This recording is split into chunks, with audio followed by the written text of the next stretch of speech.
Heino Klink is a former Deputy Assistant Secretary of Defense for East Asia, is now joining us live from Washington, D.C. Mr. Klink, thank you very much for making time for us and welcome to the program. First of all, do you also believe there's an arms race going on around the world, and who is the biggest conduit of this? And if you believe there is an arms race going on, should it be there in the first place or encouraged? Well, thank you very much for having me. I think you can make a very strong argument that world events have certainly driven up defense spending across the globe. So as your report highlighted, the war in Europe has certainly focused Russian spending, again, a third of its total budget going to defense. The NATO member states upping defense spending as well in order to try to make up for lost time, because for many, many years, most NATO members were not spending what they needed to. On top of that, of course, you have the war in the Middle East, which has driven up tensions. And additionally, we have to think about the North Korean saber rattling in East Asia, along with Chinese adventurism in the South China Sea and across the Taiwan Strait. So all in all, yes, the international environment is such that has caused countries around the world to increase the amount of money that it's been spending on defense articles.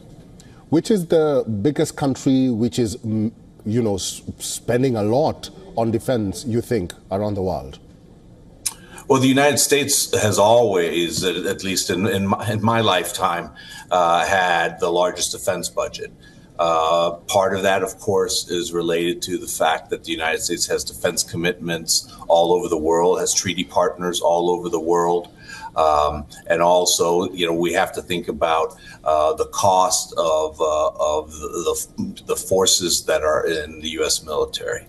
The Chinese have candidly been catching up with the United States, perhaps not in total dollar amounts, but we have to think about this concept of purchasing power parity.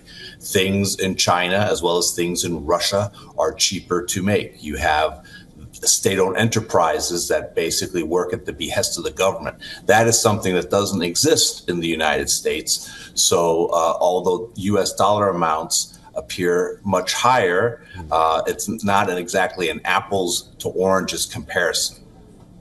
Mr. Klink, let's focus about United States now that you've mentioned United States. Many critics believe U.S. President-elect Donald Trump's second term could lead to a surge in defense spending for the U.S. and its allies. Do you foresee that as well? And what will be the detriment of that in regions like West Asia and Europe? I do anticipate that the Trump administration will increase defense spending. During the last 4 years of the Biden administration, defense spending has actually gone down in large measure due to the cost of inflation. So actual defense dollars that have been able to be invested have gone down during the Biden years. During the Biden years, we've seen unfortunately, a failure of deterrence all over the world. Again, the conflict in Europe and the Middle East, the adventurism by the Chinese in particular in East Asia, all these things, I think, will lead to President Trump determining that defense spending in the United States is not at a level commensurate with the threats the U.S. and its partners and allies are facing worldwide. So defense spending will go up. Some countries, such as China, will certainly utilize that as rationale to up their own defense spending. We have to remember the Chinese in particular have obfuscated what they've actually spent on defense, so that the numbers that they publish annually are widely disputed by experts all around the world. All right, we'll have to leave it there. I've been talking to Mr. Heino Klink. He's a former Deputy Assistant Secretary of Defense for East Asia. Mr. Klink, thank you for talking to us today. Thank you for having me.